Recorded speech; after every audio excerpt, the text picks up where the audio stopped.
sabe que, pela nossa solução, né, pela equação de Klein-Born, a gente tem NC si, onde temos que nosso termo hertziano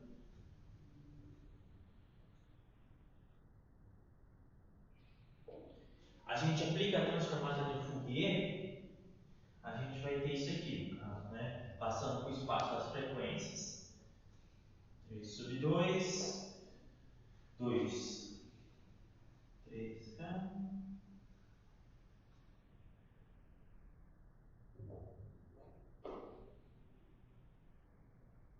Aqui K. E elevado a I menos KX.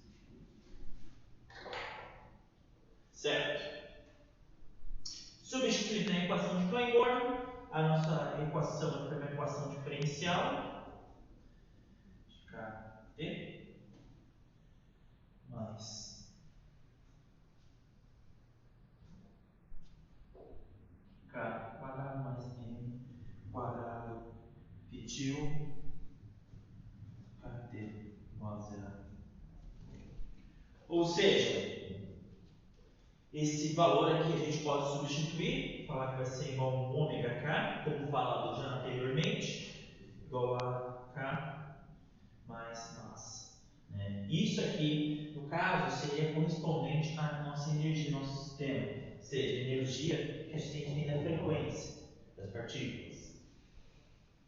Onde a solução geral pode ser descrita como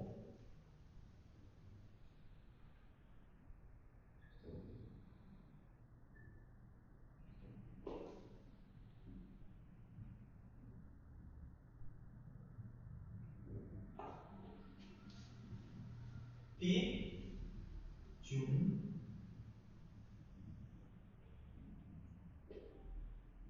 ao ômega kt mais o nosso P2 de 1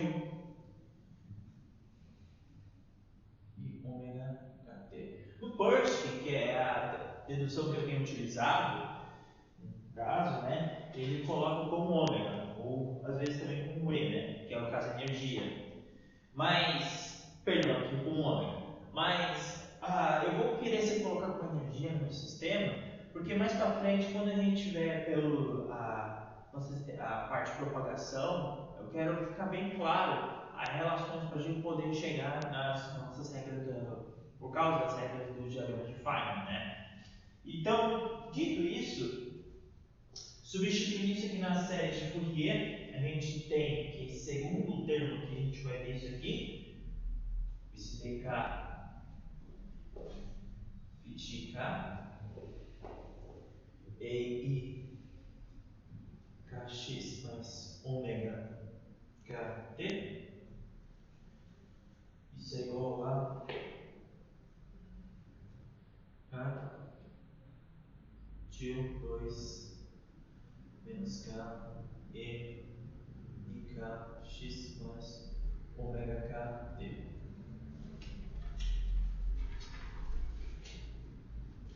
Bom, a gente fazendo essa troca de variáveis, né? Aqui no caso vai ficar isso aqui, né?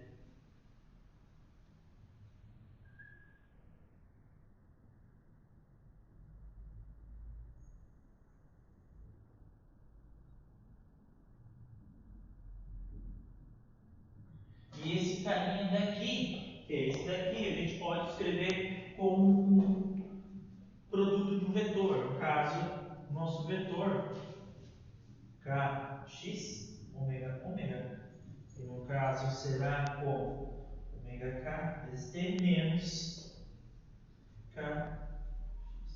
Você pode ver que a gente tem a métrica de Minkowski já no sistema, né? Sendo que o nosso k vai ser o nosso ômega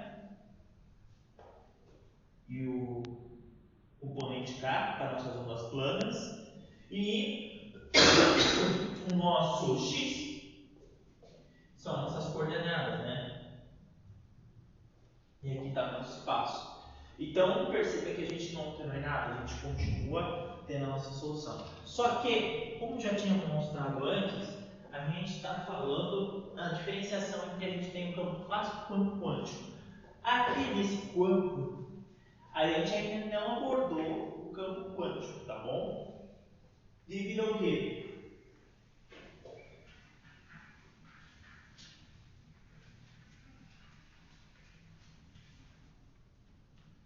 Primeiro, se a gente reescrever a nossa solução como φ de x igual a 1 sobre 2π, 3 sobre 2, integral de dk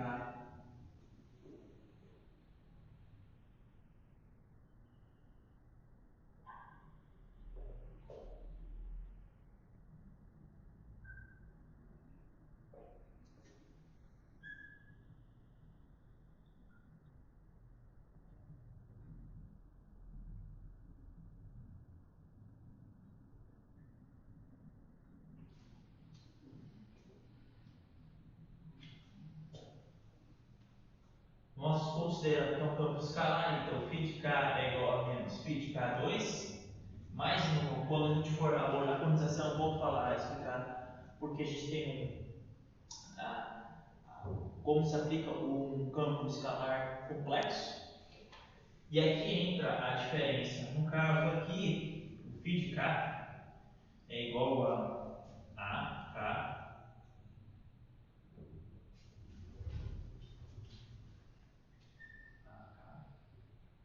né, dividido sobre 2 com ômega k.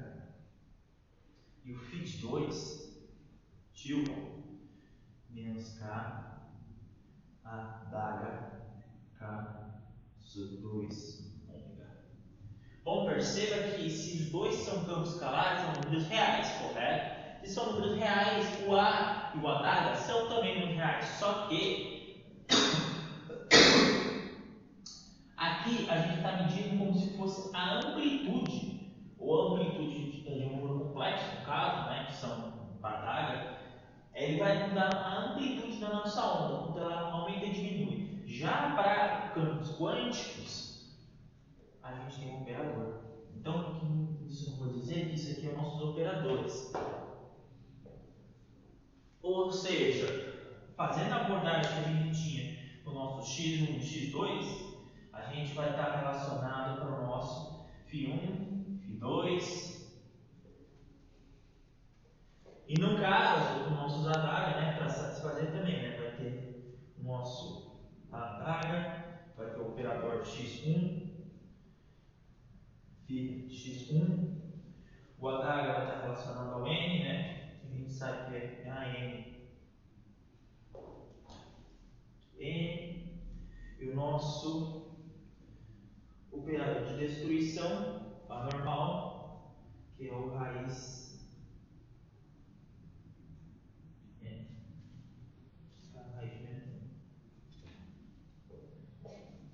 Bom, perceba que essa construção ela nos leva, a gente pode substituir nessa equação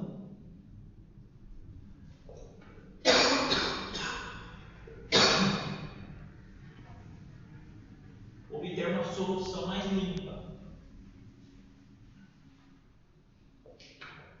que é no caso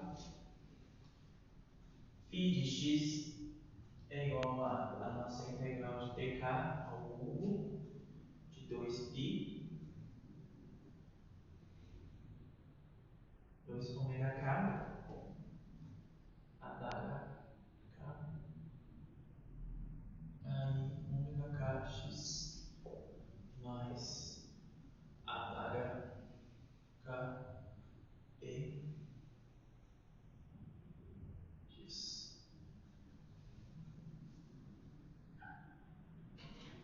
Ou seja, qual é a diferença fundamental entre o campo clássico e o campo quântico, né? No caso, ambas as duas obedecem à equação de Pythagore. Isso é importante repassar, né? Pois muitas vezes o aluno ele vê ter uma demonstração que está falando que é clássico, né? Quântico. Bom, daí a relação construção de uma para outra, né? Mas A consequência, no caso, né, é a interpretação física que emerge de um para outro. Né? Se a gente analisar de um âmbito como se fosse um geral, um albatroz, assim, vista de cima.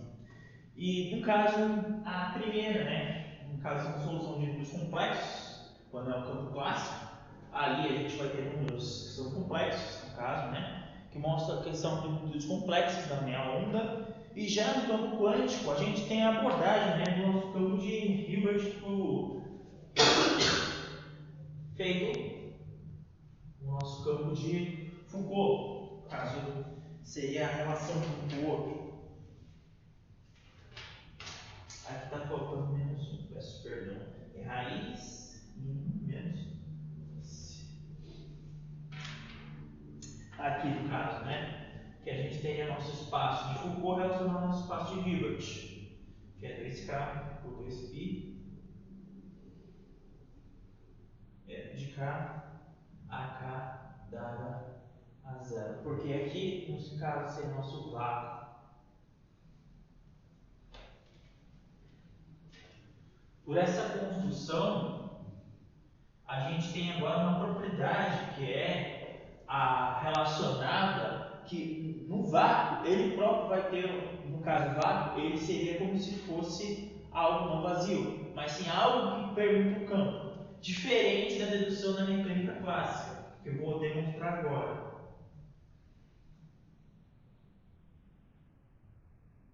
No caso aqui,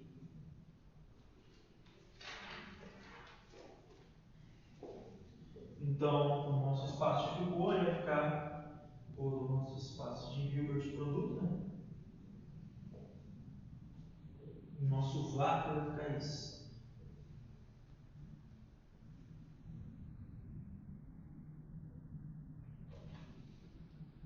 E o último, né?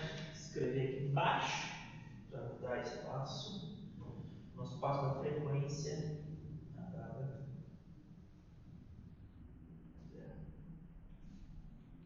Ou seja, se eu tiver que fazer o comprimento, ou seja, perdão, o comprimento não, a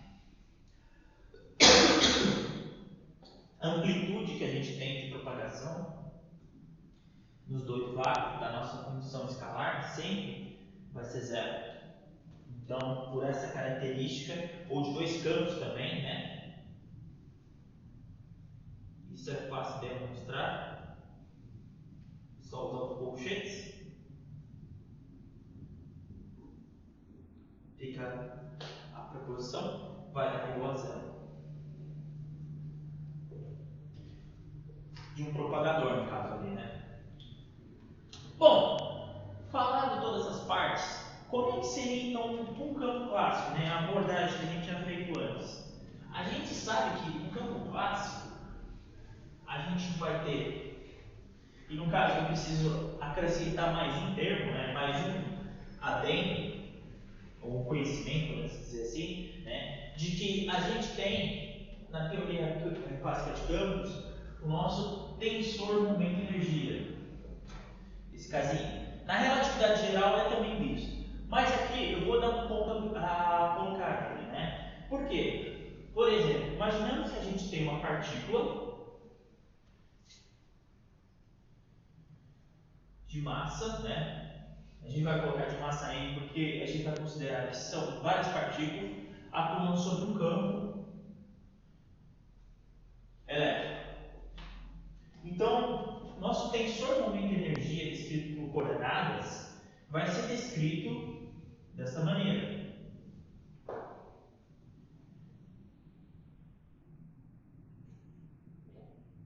Somatório das massas, a integral menos infinita menos infinito de dx n dk n. Aqui esse n é porque eu estou falando que para cada coordenada, ou seja, para cada ponto específico seguindo meu espaço, eu tenho um tempo, esse tempo próprio, né, da relatividade geral. Então, mais eu tenho que aplicar com isso delta de Dirac, mais o nosso tensor de Faraday, que é o campo elétrico, em coordenadas, vamos ficar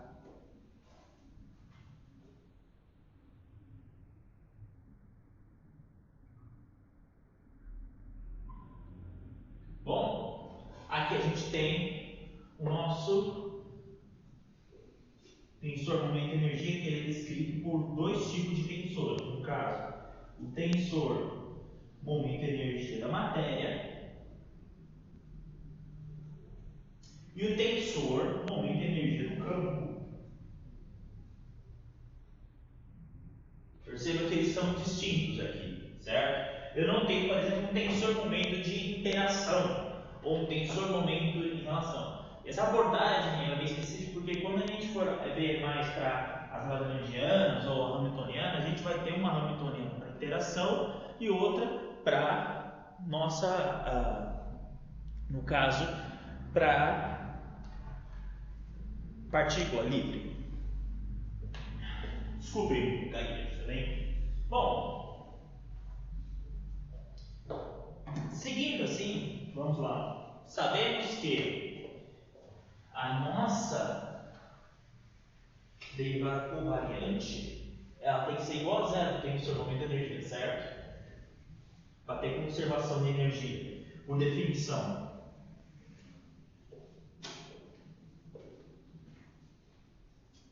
lambda k igual a lambda k x igual a zero. Por definição. Então, calculando o nosso tensor momento de energia da matéria de início, tá? A gente vai ter um sub g de lambda dg dt k mais bk lambda mi de lambda mu. A matéria é descrita pela tensor momento lambda k, é descrito menos g sub 2 soma das massas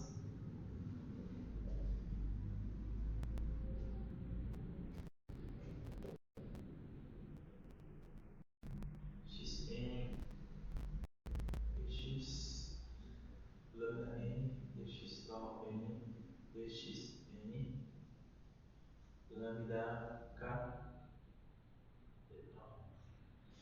Bom,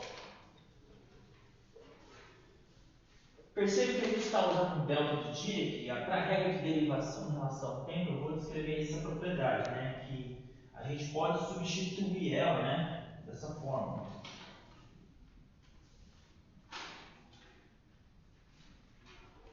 No caso, como as trajetórias elas dependem do tempo, apenas do tempo próprio, de tal, não das coordenadas globais, como que é o x lambda, a derivada, né, do caso, elas são exclusivas da função delta de Dirac. Então, se a gente for derivar delta de Dirac, tem que satisfazer essa propriedade. Supondo uma troca, né, de variáveis, seja essa, lambda u x, nas minhas coordenadas globais, x lambda n, trocando aqui derivada de delta de Dirac, que é uma função x lambda, isso aqui vai ser igual a u alfa dx lambda, no caso troca. Se a gente colocar aqui, você pode ver que esse xn ele vai derivar só ele. Então esse valor aqui vai ficar um valor negativo. Então vai ficar derivado delta de Dirac menos delta de Kronecker, que é alfa de lambda derivada por x por alfa. Como esse valor aqui, a a gente vai substituir depois, vai ficar isso aqui no caso, né? Derivada de x lambda é igual, então, delta de Dirac, sinal de menos na frente.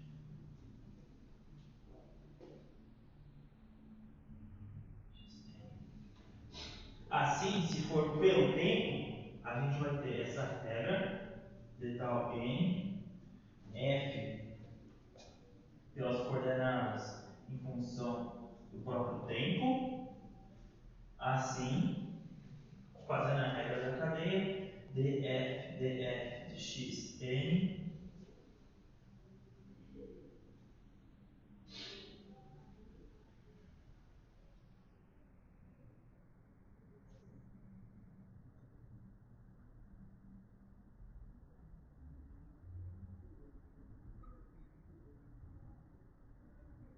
com um sinal de menos na frente.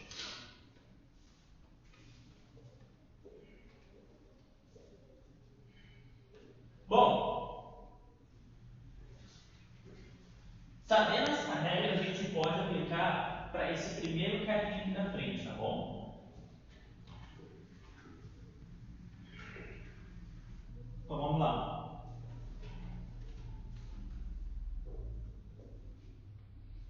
O nosso d alfa de alfa menos n. No caso aqui a gente vai ter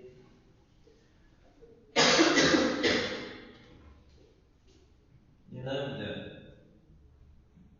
menos g d lambda k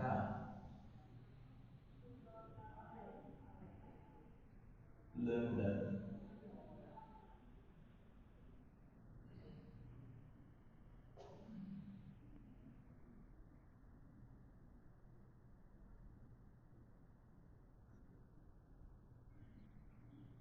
de tal n dx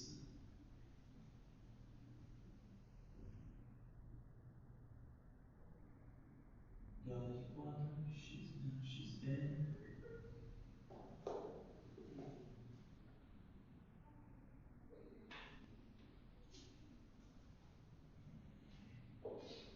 Bom, substituindo na derivada, a gente sabe que a derivada por dx lambda dx tal n vai igual a zero, por causa que se a gente colocar aqui pelos grau de infinito, elas vão se cancelar. Então, o que vai sobrar aqui, a gente vai ter só essa, perdão, dk em relação a n, usando o integral de infinito vai dar igual a zero. Então, só sobra a derivada segunda desse carinha, né? Então, aplicando derivada segunda nele só,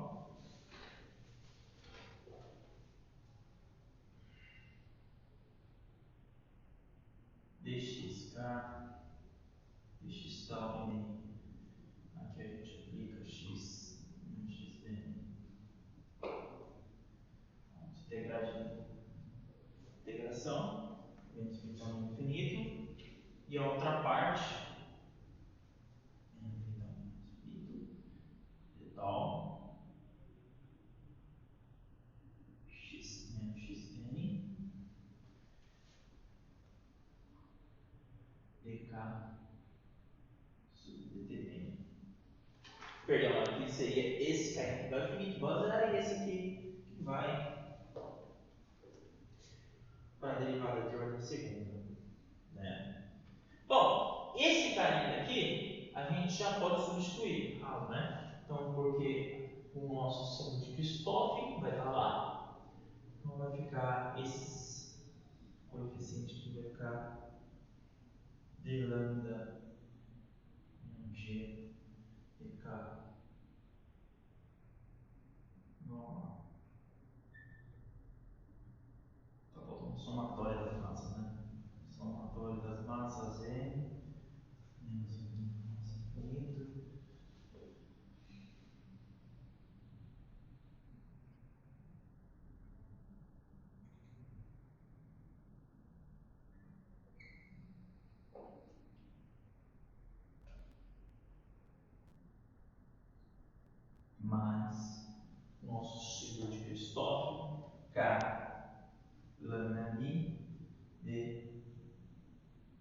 mu K. Esse carinha a gente já sabe que é igual praticamente isso, né? Vai ficar, no caso, isso aqui escrito. Menos G.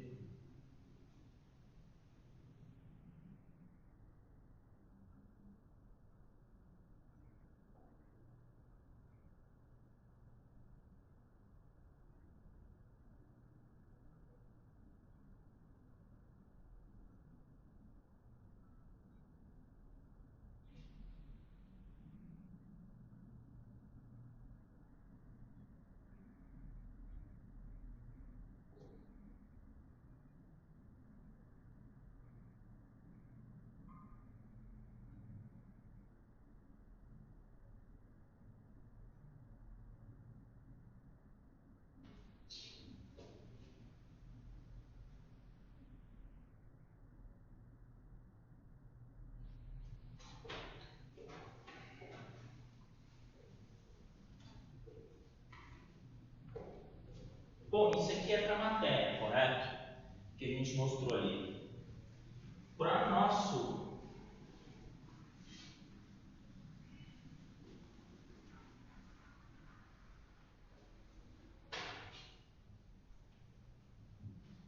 tensor de campo de força, a gente sabe que também tem que ficar, né? No caso, para d lambda dk, lambda k igual a zero. Sabendo já, conhecendo já o resultado, que é aquele que vai dar, eu já vou para escrever aqui, no caso, para lambda d lambda k igual a zero, campo. Aqui é o total, perdão, para dar igual a zero, né? O nosso campo ele vai dar a partícula, que é a carga do elétron, vezes nosso tensor de Faro, dx, a velocidade. Se eu substituir aqui, eu tenho a corrente. Esse cara que conhece, multiplicando. Também não pode, né? Mas fica mais limpo assim descrito, né? Então, esse cara somado com esse, que eu escrevi agora aqui. Aqui está faltando o símbolo de Christoff, peço perdão. Tem que multiplicar, né? Isso, que é o K lâmina Mi. A nossa solução vai ficar M, a massa da partícula, dx quadrado dk de detal, N, mais o símbolo de Christoff, K mi elétron, dx mu, detal, dx k, detal, igual a d n u mi dx n por detal n. Ou seja, esse aqui é a nossa equação. Esse carinha aqui somado tem que dar igual a zero. Se eu passo para o outro lado, né? Tem um sinal de menos, passo para o outro lado, fica iguais. Bom, dando esse resultado, perceba que uma eu vou ter a descrição do nosso partícula e o outro eu vou ter o nosso campo. Perceba que então, o clássico, a gente não consegue unir o campo e partícula com uma única propriedade. As duas são propriedades distintas. Por essa definição, logo a gente pode mostrar que na mecânica quântica, na teoria de campos quânticos, a própria partícula está imersa no campo. A perturbação do campo vai ser a partícula. Que voltamos naquele resultado, né? Ômega K é igual a OK mais massa. Se a gente voltar para essa da massa lá pelas unidades, a gente vai ter a massa C H cortado ao quadrado.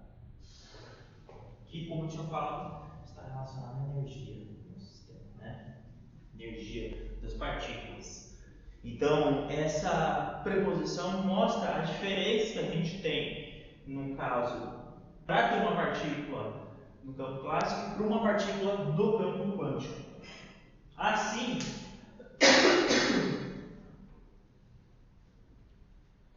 a próxima construção, esse seria o teorema de Norton, né? A gente vai fazer a abordagem de como, por exemplo, a gente pode demonstrar isso de forma em geral, ou seja, se a gente está trabalhando no nosso problema aqui, a nossa abordagem está sendo por um plano aqui, ou seja, que a gente está falando de partículas, correto? Então pensem bem comigo, se a gente está abordando umas partículas que estão aqui no sistema, como é que eu garanto que por um tempo X, para o Matheus lá em 2027, 2028, ele consiga ter a mesma física? Ou, digamos, se for uma distância maior, para o Matheus na Lua ou em Marte, como é que a física, a gente mostra que ela não vai depender da distância ou sequer do tempo? Bom, teremos de Norton, né? E só dando uma leve colocação, existe uma outra que é chamada, né, da CFT, se não me engano, né, Conformity Theory Fields. No caso, em poucas formas mais rude, né, para não fazer em tantos detalhes, como tem feito. Imagine que a gente tem aquele plano, que a gente precisa colocar um plano no mapa, o mapa mundi, né? E tem aquele plano que é para um mapa e para outro mapa. Essa expansão, assim que a gente diz, assim, negócio, né? Acaba mudando o sistema de coordenadas. Mas a gente pode expandir isso para que nunca altere a frequência, ou seja, o sistema de ângulos que a gente for trabalhar. E nessa, na Deconform Theory, a gente no caso trabalha para isso, né? Acho que no caso é Conform Theory. No caso, ocorre uma invariância de coordenadas sempre no sistema e com isso eu consigo descrever minha física. Daria uma boa videoaula. Deixe seu like caso você queira fazer isso e os seus comentários. Bom, teorema de Norton, né?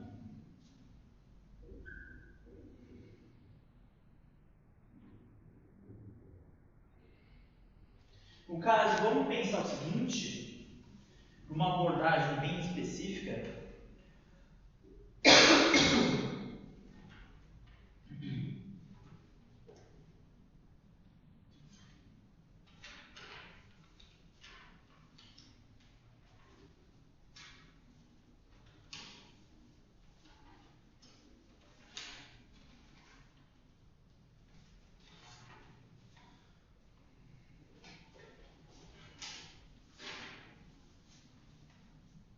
No caso, eu vou demonstrar a relação do teorema do primeiro par lagrangiano com meus tensor momento-energia, né? A relação com eles. Primeiro, vamos descrever que, sabendo que nós só temos, por exemplo, um campo escalar no nosso sistema, que é a nossa lagrangiana, em derivada das coordenadas globais, vai ser sempre igual a zero. Então, com essa proposição, a gente pode fazer o seguinte: partindo dessa condição do sistema de coordenadas, a gente fala que a derivada e fazendo a diferenciação total do nosso sistema vai ser descrito como d mi alfa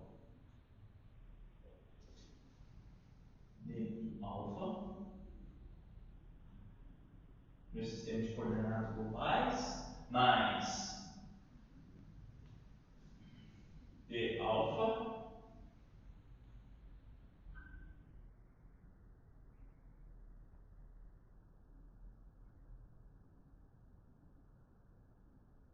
alfa. Bom, aqui eu posso substituir essa derivada por uma outra derivada parcial do lado. Então vai ficar desse jeito: d mi d alfa é igual a d mi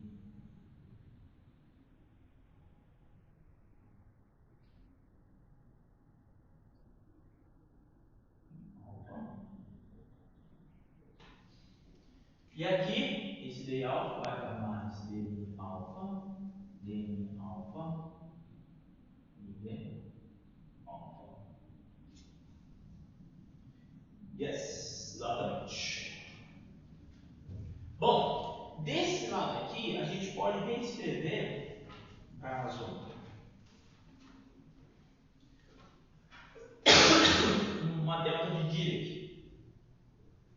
delta de Krontchev, perdão, trocando o Mi. Isso é um truquezinho barato que a gente tem sempre.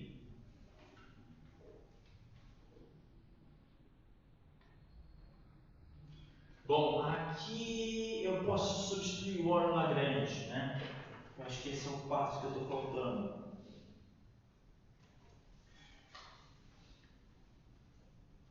Aqui nesse I alfa, né? Então vamos lá. Substituir por I alfa, a gente vai ter primeiro passo a passo PV alfa. Aqui substituir por Euler Lagrange. D alfa, D mi alfa, D alfa, D mi alfa, Euler Lagrange, mais derivada parcial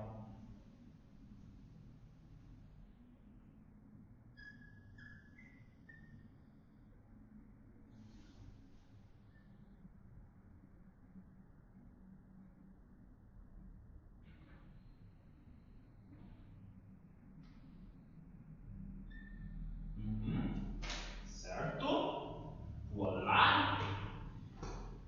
Aqui, desse lado, eu vou substituir pelo delta de Dirac, delta de Krontchev, perdão, de novo. Mi, derivada de mi alfa, lambda.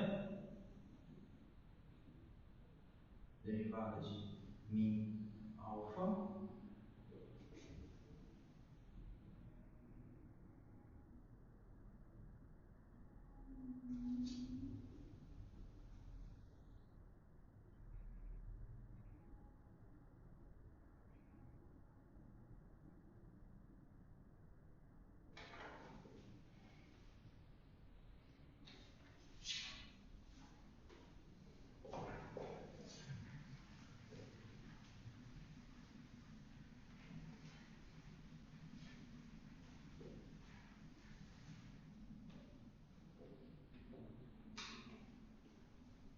Certo? Então, eu posso agora escrever tudo isso daqui, esse caminho todo, como uma regra de produto. A derivada desse em relação a mi, a derivada desse em relação a mi. É só trocar no caso do mi, né?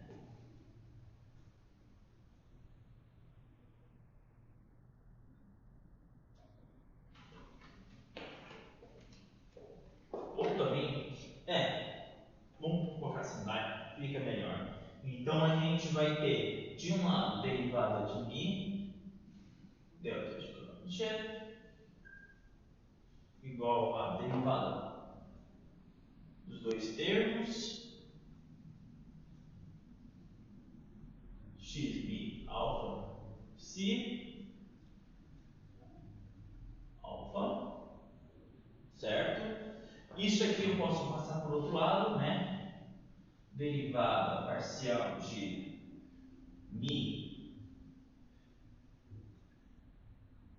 alfa, mi alfa menos y menos delta de Krontchev. Isso daqui a gente pode falar que é um tensor. Então, dito isso, esse mi aqui vai ser um tensor mi alfa. Multiplicando por g, esse todo termo, a gente vai ter parcial de lambda alfa menos esse índice daqui vai ficar em cima, lambda e alfa menos g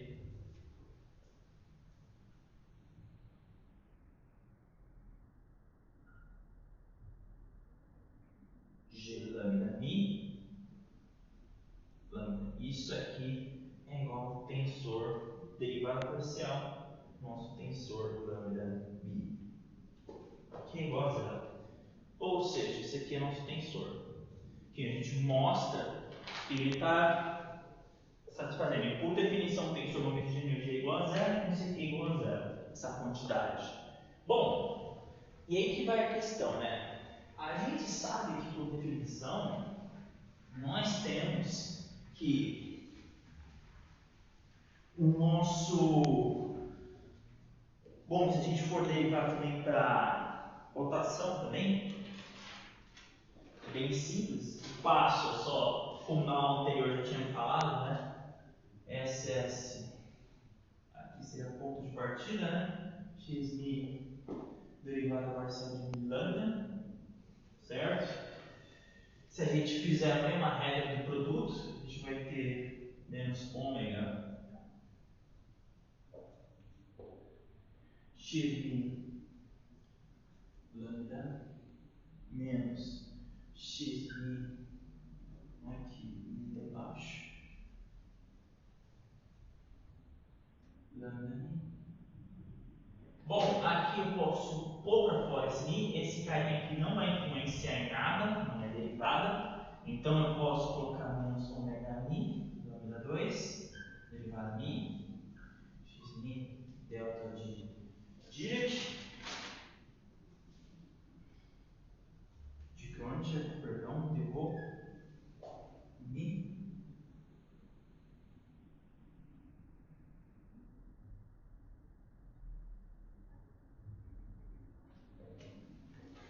Aqui, se eu fizer derivada parcial em relação a xi, vai dar minha métrica. Pode ser também métrica de Minkowski, não deixei de usar, tá bom? Aqui é famoso em geral. Mas o que eu quero dizer é que, se eu fizer a regra da derivada, assim, para o x' para cada um desses termos, eu só vou ficar depois de novo com as componentes com a lagrangiana, derivada parcial derivada covariante só com a lagrangiana. O x' não vai influenciar nada, porque vai virar um tensor que vai se cancelar com o outro tensor. Então isso mostra que está preservando. Então eu posso reescrever desse jeito e dessa modo eu posso igualar de novo da mesma maneira como eu igualei ali. Só para eu não perder mais tempo, pois já estamos no vídeo já de 2 horas, aí eu escrevo esse carinha daqui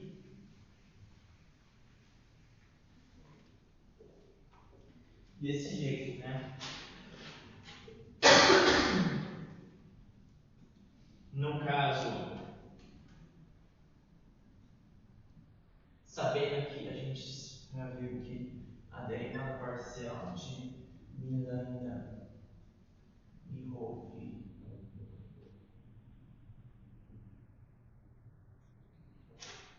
e a gente sabe que a nossa variação, ela, da última aula, a gente já reescreveu que ela é escrita ômega phi x phi phi.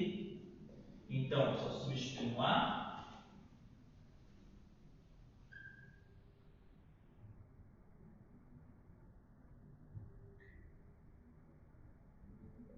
Pode ser um alto também, tá? Aqui eu não vou. Isso aqui vai ficar menos ômega phi x ômega phi lambda, certo? Bom, esse carinha daqui, se eu quiser e passar esse ômega para fora, como eu falei, já que não influencia, eu vou ter isso aqui, né? No caso, menos ômega phi sobre 2. Esse 2 vai aparecer pela propriedade que eu tinha falado no vídeo anterior, de como esse é um tensor simétrico e esse aqui, para satisfazer, ele tem que ser um tensor simétrico, então eu só substituir os componentes. Então é a derivada parcial, derivada de φ ômega φ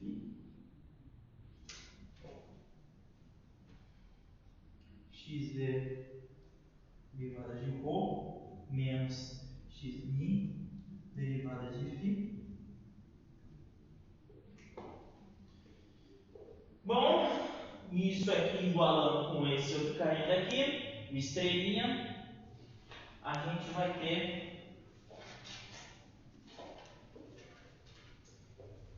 esse daqui aqui.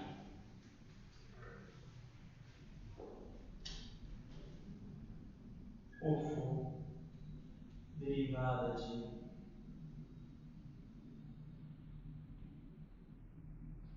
xv, mi v menos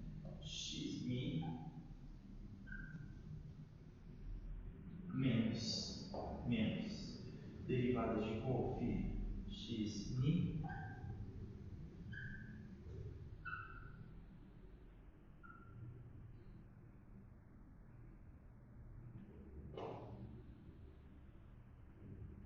os dois termos, se de um lado e de outro se cancelam, porque estão iguais, né? A gente igualou esse com o outro que eu tinha pagado.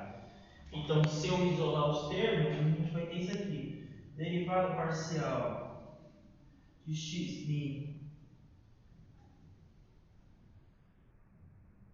rho psi mais delta de Kronecker de um termo menos x min derivada da Lagrangiana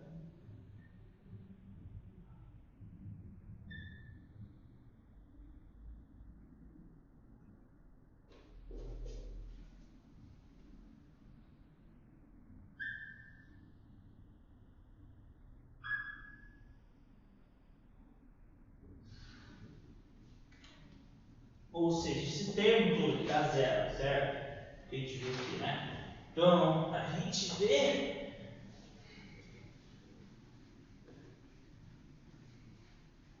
que esse termo aqui, como já mostrado, nosso tensor momento-energia, que a gente fica então como x mi no nosso tensor momento-energia menos m o mi igual a zero. Esse outro tensor aqui escrito é o nosso tensor momento. Né? Escrito. Bom, descrito isso, dessas quantidades elas vão se preservando, ou seja, se a gente verifica, da mesma maneira como eu fiz, que essas formas estão satisfazendo, ou seja, por essas transformações, a gente pode alegar então que, por exemplo, para uma forma geral, ou seja, um aspecto geral, uma transformação geral, ou seja, genérica, pode dizer assim, a gente pode garantir que isso sempre vai acontecer. Seja como eu tinha abordado no início, seja para o Mateus de agora ou para o Mateus do futuro. Então, nesse aspecto, a gente pode alegar que, como visto na aula anterior, que se x, a nossa transformação de Lorentz, e desse jeito, e para o nosso campo escalar, φx e alfa, no caso seria para i, isso, i alfa x. Lembrando, como eu tinha falado na relação exponencial, né, na última aula, então esse grupo aqui é o grupo mais genérico possível, que é o nosso identidade ali, o OI. A gente pode reescrever a nossa derivada parciais da mesma maneira, ou seja, a preservação disso é igual a Minkowski, aquela quantidade que é invariante, isso na última aula.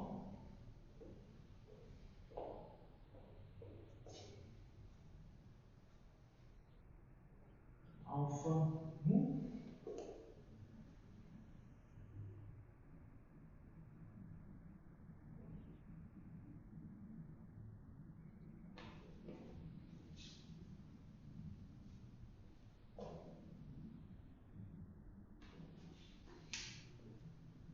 ou seja, se a gente considerar que o nosso campo agora é complexo para uma forma geral e definido para as outras, assim a gente começa a ter uma, ou seja, área lagrangiana para todo possível cenário.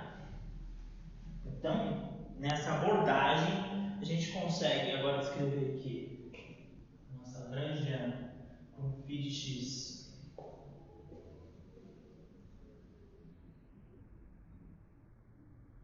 e nossa lagrangiana para antigas coordenadas, para nossas novas coordenadas, né? Ela vai ser descrita desse jeito, né? Com φ de x, φ de x, aqui é 1 mais alfa de φ. Aqui, por causa da relação derivada em relação a alfa, substituir. Isso aqui é só fácil, fazer derivada em relação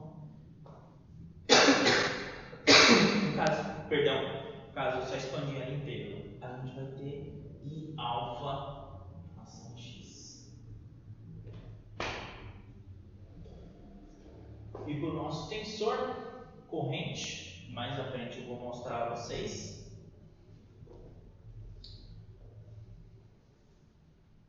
A gente vai ter quantidade, perdão, vamos já passar, vai.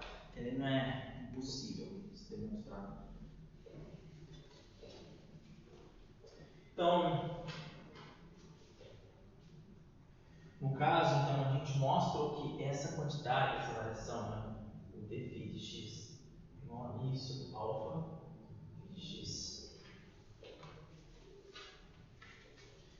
Então, outra coisa importante você tem que fazer é que essa variação do meu campo escalar, ele sempre vai ser descrito assim, né? Alfa linha, alfa, mais um epsilon, e uma função que vai estar em meu campo, em relação ao outro campo, no caso, e a derivada parcial. Essa quantidade aqui ela é diferente de zero, então só me resta mostrar que essa quantidade tende para zero. Dessa forma, a gente pode pegar a nossa planiana, que já falei tantas e muitas vezes, né?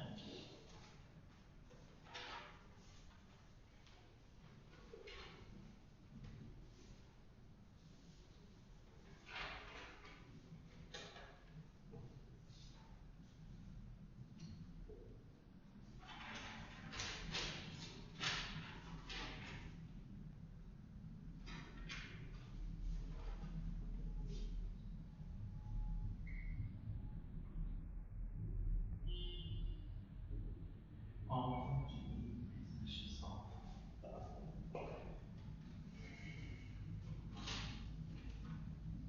Então, substituindo na minha forma variacional, a gente sabe que não importa se for a derivada ou a variação do meu funcional, e substituindo pelo delta, a gente vai ter isso aqui no caso, né? Alfa e alfa igual a alfa. Então, estabelecida essa regra, a gente pode agora usar para a derivada, né? No caso, a derivada total da minha lagrangiana vai ficar derivada alfa φ x alfa mais derivada parcial de xi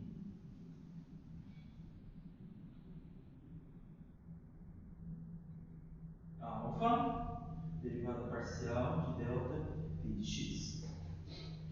Pondo agora o alfa aqui em evidência, essa quantidade, e aqui também, aqui eu mostrei pela regra, que se alfa ele pode passar para fora, a gente pode mostrar que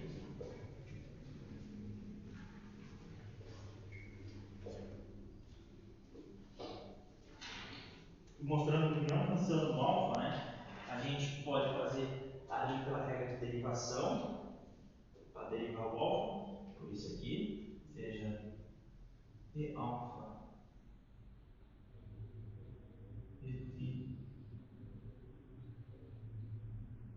substituindo aqui dentro, né?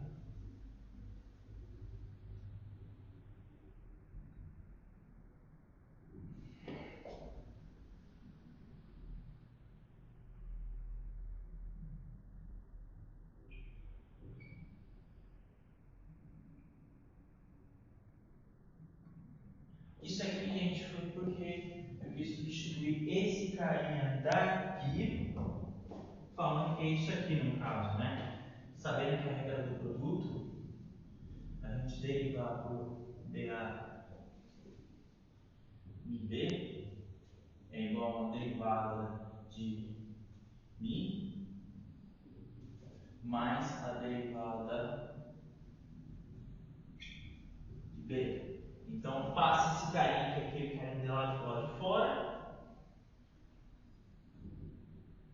e fica isso aqui, derivada de Mi, A de B, menos A de Mi, derivada de Mi de B. Certo? É isso aqui substituir. Então, se eu pegar esse termo com aquele termo, eu vou ter hora Lagrange de novo.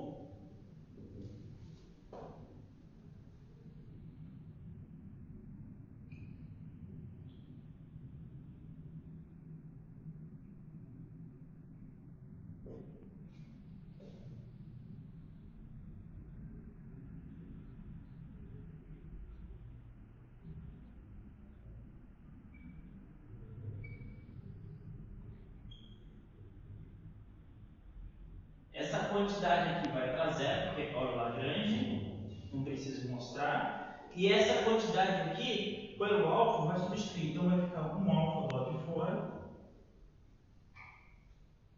e um outro alfa do lado de fora.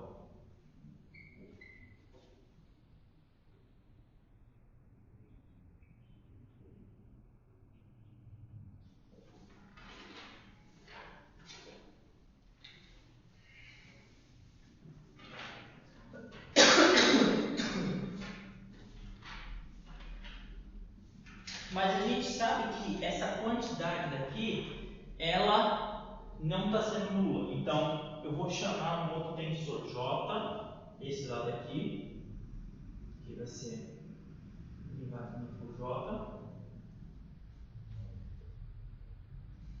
que ele vai ser igual ao minha lagrangiana, esse tensor, como a gente já mostrou antes. Então, essa quantidade aqui vai ficar para fora, alfa mi J, alfa mi J,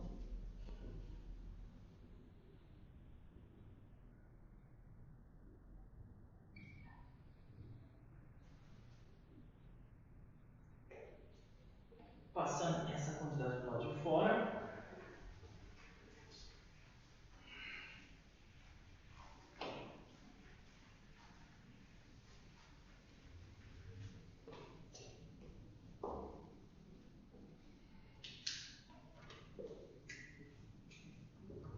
A gente vai ficar alfa derivada de mi, eu já vou pôr tudo em evidência.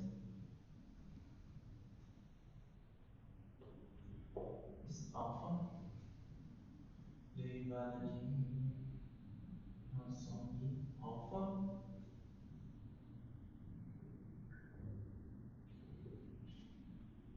J. E esse tensor aqui, diferente do nosso tensor momento de energia, ele é uma corrente. Como um tensor momento de energia também é um fluxo, está demonstrando, né? Esse também tem propriedades análogas. Então, esse tensor Jzinho é alfa derivado por mi Jzinho tem que ser igual a zero. Então, mostrado antes. Então, esse J mede a corrente que a gente tem, né? Por isso que eu mostrei, por exemplo, aquela propriedade do fluxo, do tensor momento de energia, perdão. E quem quiser olhar mais o plot do Thundercats, ou mais profundamente, né? Podemos dizer assim, o tensor momento de energia ele sempre descreve um fluido. E por essa descrição que a gente sempre consegue, o tensor momento de energia sempre descreve um fluido, ou às vezes é um fluido quase perfeito, ou um fluido perfeito. Por essa natureza dele, a gente consegue sempre relacionar o tensor momento de energia a um fluido. E no caso aqui, a gente está mostrando a corrente, no caso seria uma relacionada à probabilidade. Então, perceba como as coisas se encaixam de forma bem perfeita, de uma analogia para outra. Então, esse teorema nos diz que se a gente tiver uma física mostrando todas as propriedades, preservando as quantidades de translação, rotação, sinemia, ela nos garante que as condições iniciais e finais elas vão ser a mesma. Então, a lagrangiana vai estar sempre preservando. Ou seja, essa simetria nos garante que vai ter propriedades de as leis de conservação não estão bem estabelecidas. Bom, vamos ficando por aqui. Muito obrigado. Deixe seu like, curta, comenta e compartilhe o vídeo, caso para outras pessoas de física queiram esse interesse afim. Obrigado, gente.